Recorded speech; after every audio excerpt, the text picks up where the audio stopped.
Today I want to speak to you about drifting. That's right, drifting. You see, we all drift, don't we? We drift away from our work, our studies. We drift away from our responsibilities, sometimes as spouse, parents, children, and so on and so forth. We just drift away, don't we? I mean, we drift away from our friends, colleagues, and sometimes even our families. And here's the painful truth about drifting. Drifting apart or drifting away is never a good experience, right? And it is the same with God as well. And there are two groups of people that drift away from God. First, they drift away from God because something happened along the way. Now they don't care about God. They did before, but now they just want to live their lives with their own set of rules and values. Do they still believe in God? Well, maybe. But that doesn't matter because it doesn't make any difference anymore. God is just irrelevant to them. And of course, there are some who doesn't care about God from the very beginning. You see, perhaps they just grew up in an environment or with some experiences that they have come across that made them to resist to the very idea of God in their lives. So you can say that all the while they just don't care about God, in a sense that they drifted away from God from very early on. And so these are the first group of people who drift away from God.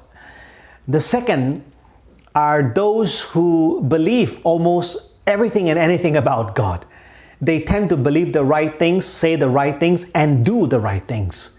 So, wait, how can they drift away from God, right? You may ask. Well, they do, in fact. They still drift away from God through their attitudes. Attitudes like self-righteousness, being judgmental or critical to people who do not think, speak, or behave like them. You see, they cannot stand such people. They separate themselves. They just cannot relate or accept such people. And here's the funny thing. This group of people, sometimes they don't realize that they are actually drifting away from God. They think they are okay with God when they are not actually. So, well, these are the two groups of people that drift away from God.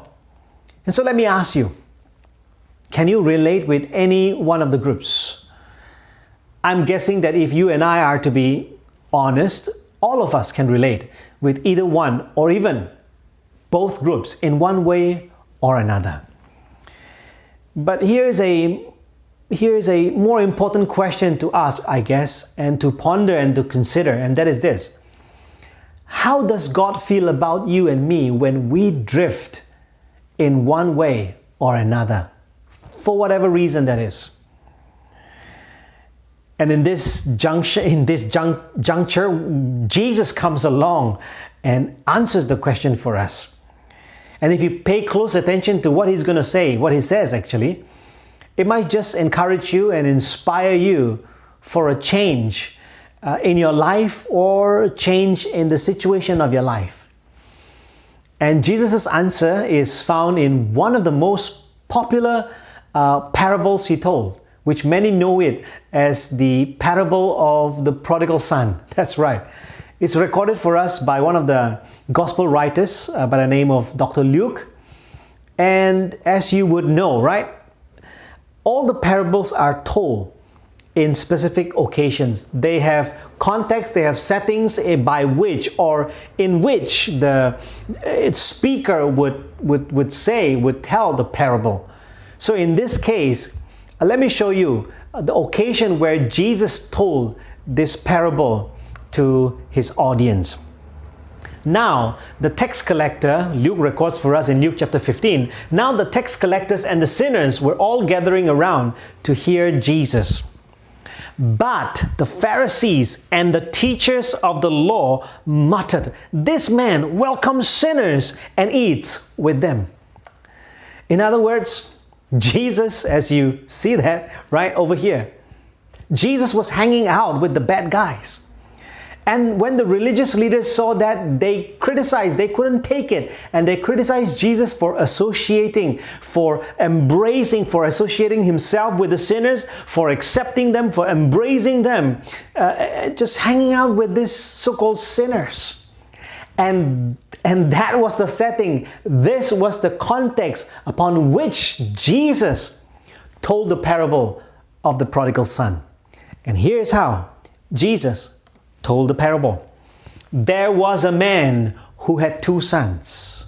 Now wait, I think we need to pause here, because this is where we need to change the title of this parable, right? It should not be called the parable of the prodigal son. Instead, we should call it what? The parable of the father, right? Who had 2 sons, or the parable of a father and his 2 sons. Because you see, there are 3 characters in this parable. So it's all about, it's about these 3 people that are mentioned, and not just the younger son that is quite popular among many readers, right? Well, I believe this could be one of the reasons why the character of the younger son gets more attention. Look with me. Jesus said the younger son, the younger one, said to his father, right? Father, give me my share of the estate. And so the father divided his property between the 2 sons.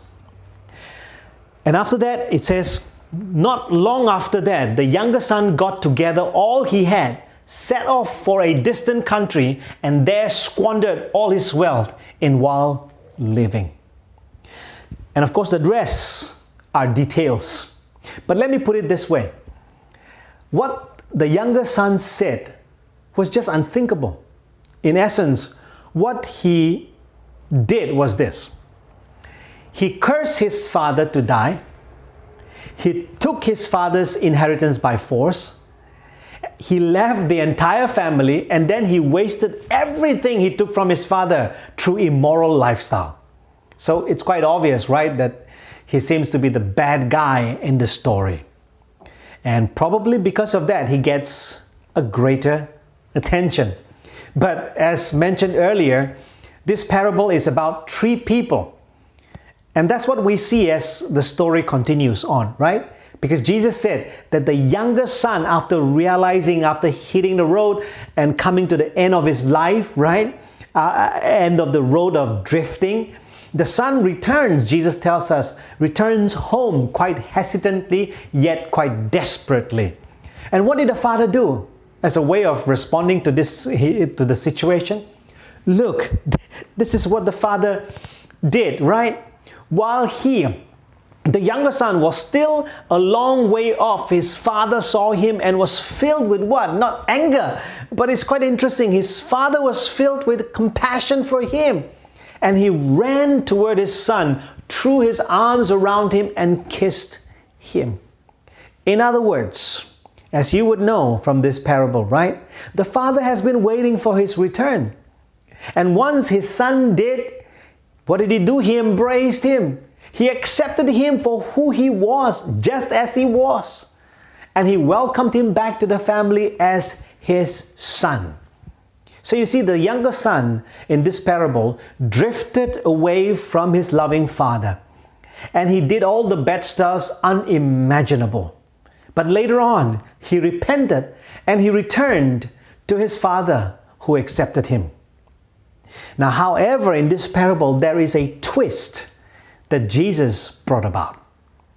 Because unlike the father and everyone at home, there was someone who wasn't happy at the return of the younger son, who was the bad guy, who did something that was unthinkable and unacceptable.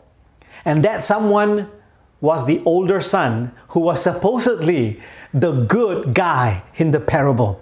While everyone in the house was celebrating the return of the younger son, Jesus tells us that the older son was struggling outside of the house. Look at this. This is how Jesus tells us. The older brother became angry and refused to go inside the house where the party was going on. So his father has to come out, right? His father went out and pleaded with him. a good question to ask would be this: why was he angry? Why was the older brother, the older son, angry?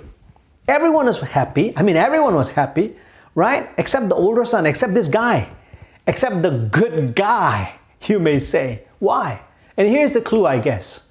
The older son said this to the father, but he answered his father, Look, father, all these years I have been slaving for you, and I have never disobeyed your orders.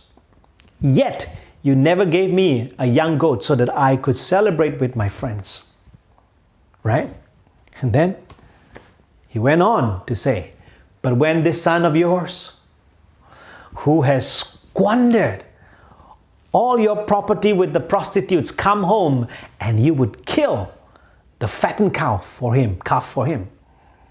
You see, the older son was basically saying this: Father, why would you be happy? Why are you happy? Why are you celebrating over someone who did all the bad stuff? All the unthinkable and unacceptable things. Why are you treating someone who did all this shameful stuff, who cursed you to die, who disobeyed and disrespected you, who ran away from home, leaving all of us behind? Why are you treating him as if he did nothing wrong? I have never seen you treat me like this. Even though I am the son who obeyed you. You see that? That was basically what he was saying. How come? When I am the son who obeyed you, when I am the son who respected you, who served you, who looked after you, when I am the son who was faithful to you in everything, I didn't do any bad stuff against you or anyone else. Father, your younger son doesn't deserve such treatment after all that he has said and done against you and every one of us. Only those people who are faithful, in other words, obedient and good people, deserve such treatment that you are giving right now to my younger brother. And interestingly, you know, right? Jesus actually painted quite an unexpected picture of the older son in this parable. And of course, he was doing it with intention, because he was trying to tell the religious leaders about their attitude. Because you see, Jesus showed that the older son actually drifted away from the father as well. Not just the younger son, but the older son drifted as well. The older son drifted away through his what? Self-righteousness, judgmental and critical spirit against his brother who did all the bad stuff, that's right, but also against his father who showed mercy to his younger brother. And listen, this is how Jesus ended the parable. And it's quite interesting. Jesus ended the parable with this: my son, the father said, in response to the older son, you are always with me. You have always been with me. And everything I have is yours. There is nothing that is, everything is yours. But we have to celebrate and be glad, because this brother of yours who was dead, but he's alive again.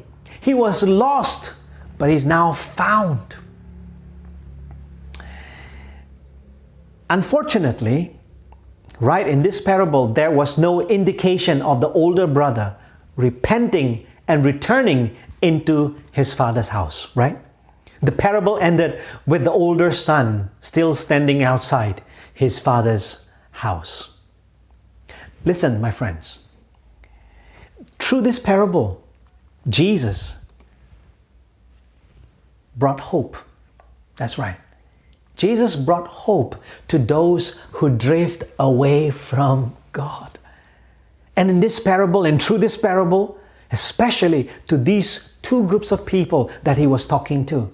The first, the tax collectors and sinners, basically those people who do all the bad stuff.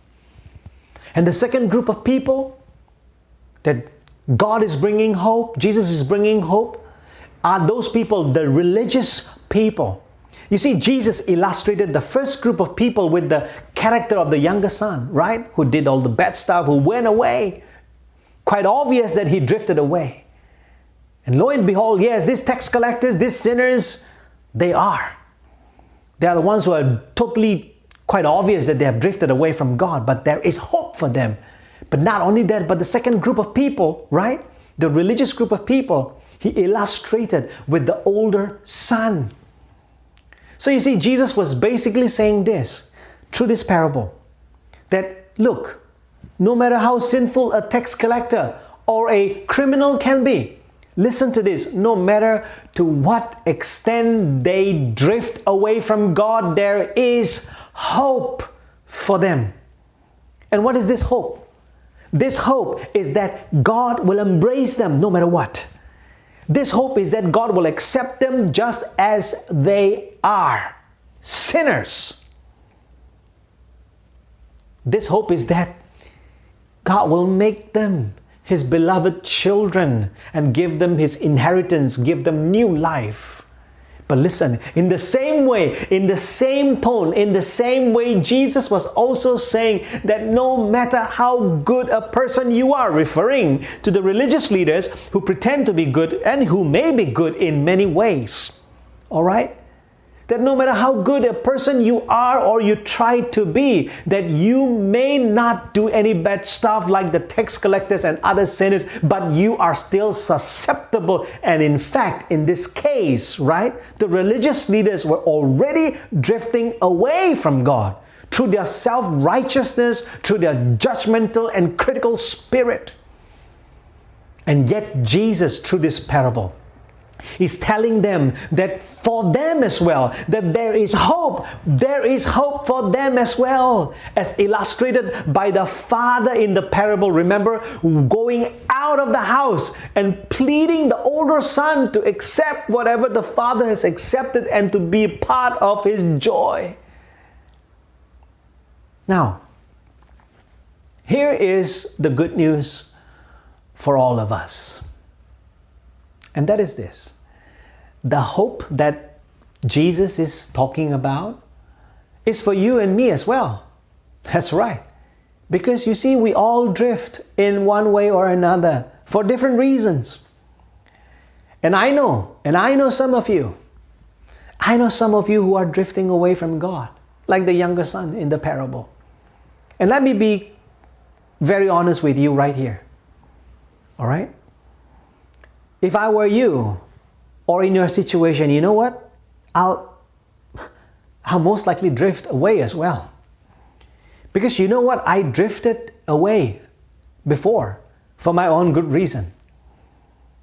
And for some of you, drifting seems to be a better option, isn't it? It was for me as well.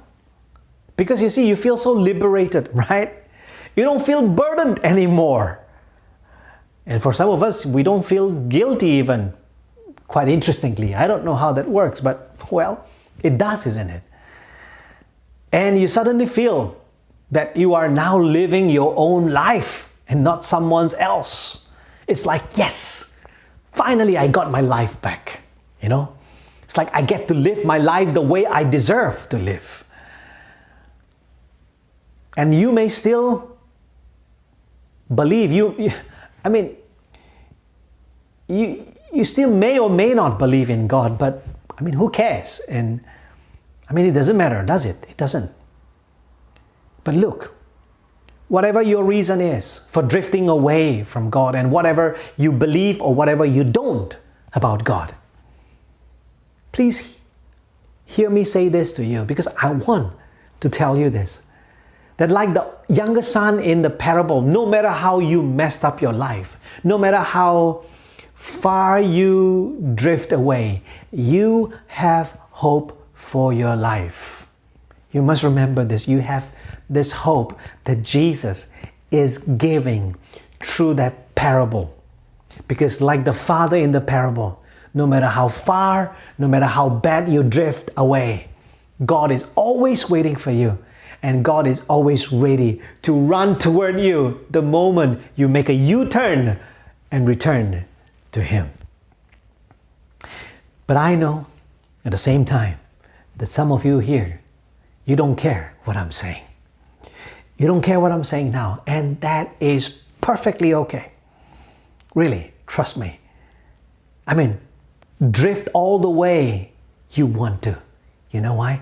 Because God's love and His mercies for you will never, ever run out for you.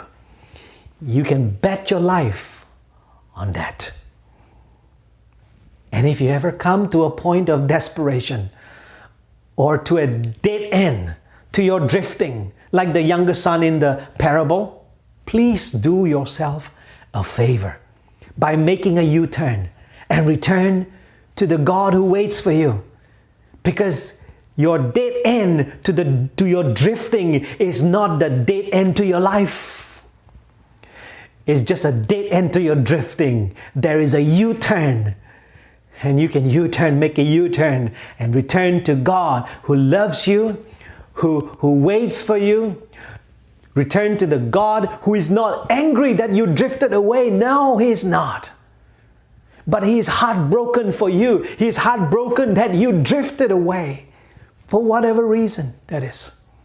Return, make a U-turn and return to God, to the God who accepts you just as you are. You don't have to clean up. He will do it for you. And when He accepts you, He transforms you. He transforms me. Now, what about some of us? What about some of us who are drifting or who have drifted away like the older son in the parable, Because it's not just the younger brother, but it's the older brother as well. And the older brother drifted as well. So what about some of us who are drifting or have drifted like the older son in the parable? Because you see, again, I know some of us, both Christians and who are not. In fact, just last Thursday evening, I was conducting Alpha course for a special group of people. And the topic for the day was on forgiveness. And one person openly shared his struggle to forgive some people. And I asked, who are those people? And he said, well, those people who mercilessly kill innocent people. I hate them. I just cannot forgive them. How to forgive them? Who would kill someone just so mercilessly. I cannot. It felt like as if he was saying that, well, God may forgive them, but I cannot. Now, come to think of it, isn't this a real issue or struggle for many of us as well, right? Let's be honest. Let me ask you, who comes to your mind? I believe it comes. Who comes to your mind when I ask you, who are the people you cannot forgive, really? Who are the people you find it very difficult, very hard to forgive? Right? You have, right? I have. We struggle, right? Don't we? You see, for the older son in the parable, it was his own younger brother that he couldn't forgive. Why? Well, because he felt that his younger brother doesn't deserve forgiveness. That his younger brother doesn't deserve forgiveness after all that he has said and done against the father and the family. But you see, the issue is actually much deeper than that. The issue is not just about doing bad things, so bad that you cannot receive, that you do not deserve forgiveness. No, the issue is much deeper than that. And here's what I believe the issue is. The main issue is the attitude or the spirit of superiority. Now, what do I mean by that? Remember what the older brother in the parable said? Let me show you again. But he answered his father, the older brother saying to the father, saying, look, father, look, all these years I have been slaving for you, right? And never disobeyed, never. I never disobeyed your orders. This son of yours who has squandered your property with what? Prostitutes. Look at this. There is a comparison. I have never disobeyed you. I have been slaving for you. But this son of yours squandered all your property with prostitutes. And this was the issue with the religious leaders as well, which Jesus was trying to address. Because they thought The religious leaders thought of themselves as holy and acceptable to God, whereas the tax collectors and other so-called sinners around were not.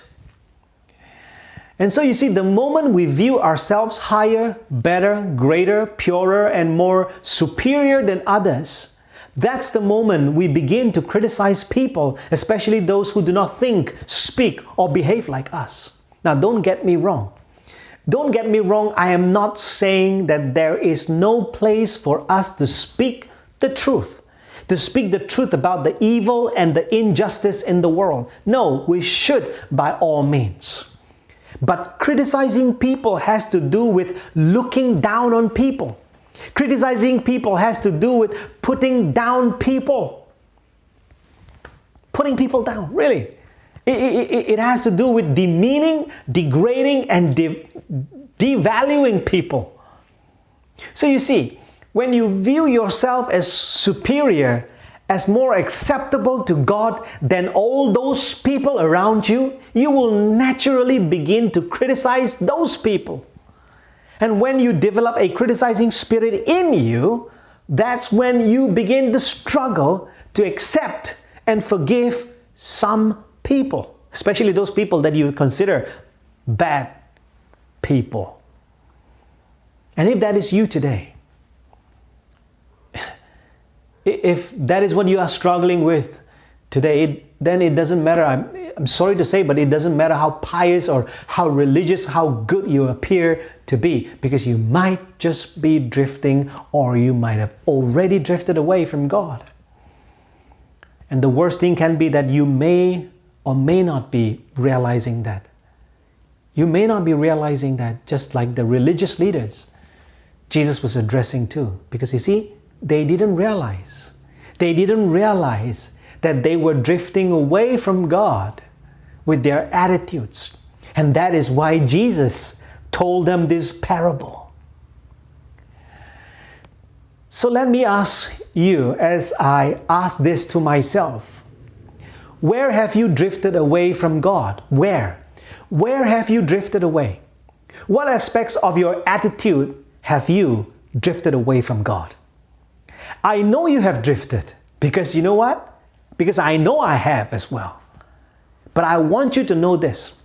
I want you to know that just as the father in the parable came running out of his house to plead the older son, likewise, in the same way, my friends, God knows your struggle, and God knows my struggle. And knowing that, He's not forcing you, He's not rebuking you, He's not angry with you, He's pleading with us. He's pleading. He is the one pleading us to embrace His compassion and His mercy for the people around us, for everyone and anyone, irrespective of who they are, what they have said, or what they have done against God, against you, or against anyone. God, come on, God is pleading us. What else? What else do you want God to do to convince you? He is the loving God. He is pleading you and me to have compassion, to have love, like He did with the younger son. Here's the truth. All of us drift in one way or another at different seasons of our lives and for different reasons. But the greater truth is this: no matter how far or how bad we drift away from God, and it may seem that there is no way back from the path we are in, but our God, remember this, our God is a God of diversion, meaning along the drifting path that you are in, God will always provide a U-turn to return to Him, because like the father in the parable, God is always waiting for our return as well. So next time, let me show you something. Next time, whenever you see this, that's right, whenever you see a U-turn sign or a U-turn junction, Whenever you see this, whenever you come across this, I want you to try asking yourself this question. Is there any area in my life that I need to make a U-turn? Because you see, sometimes we may not realize that we are drifting away. And so asking this kind of question, I think, would help us to decipher if we are drifting apart from God, if we are heading to the wrong direction when God is on the other side. So, hope you would try asking this question whenever you come across a U-turn sign or a U-turn junction. Ask yourself, is there any area? Let me ask myself, let me just ponder, let me just reflect. And may the Holy Spirit reveal to you, and may the Holy Spirit give you to really take the U-turn. But for some of you, you know very well you are drifting away. You know you are headed towards this direction. You know that. You know you are not supposed to be in this direction if you really want to live the life to the fullest. You are drifting. You know well. You really know very well. So for you, my brothers, my sisters, my friends, whenever you come across a U-turn sign or a U-turn junction, I really pray that you will be reminded of today's parable. You will be reminded of today's message. That whenever you see this, that you will be reminded that God, no matter who you are, no matter what you are doing, no matter how against you are, against God, that God is actually waiting for you on the other side of the road. That every time you come across that junction, that God is just right beside the junction at the other side of the road. Because when you decide to turn, when you decide to make a U-turn, you will find God there because God is coming running after you. He will embrace you the moment you take the U-turn. He will accept you the moment you U-turn. He will accept you just as you are. You don't have to think about cleaning up yourself. You don't have to. You don't need to. So when you drift, don't worry. If you are moving this direction, if you are drifting away, don't worry, because you will always come across a U-turn junction. God will always provide a U-turn junction along the way you drift. Just make sure when you come across one, take the U-turn and return to God. And return to God. Because, my friends, you can never live a life to the fullest on this earth or with this life without the one who made you the way you are today, without the one who can make you the best of you. And can I tell you as I end this, our time together, you will never regret returning to God. You will never. You can be assured of that. You can bet your life on that. You will never regret returning to God, to the God who loves you so much that He gave Himself up for you. To returning to the God who loves you too much to leave you alone in the path of drifting. You will never regret returning to God. And that's my encouragement for all of us. No matter where you are, that you and I will consider the U-turn and return to God. That's my hope and that's my wish for all of us. Amen. God bless you.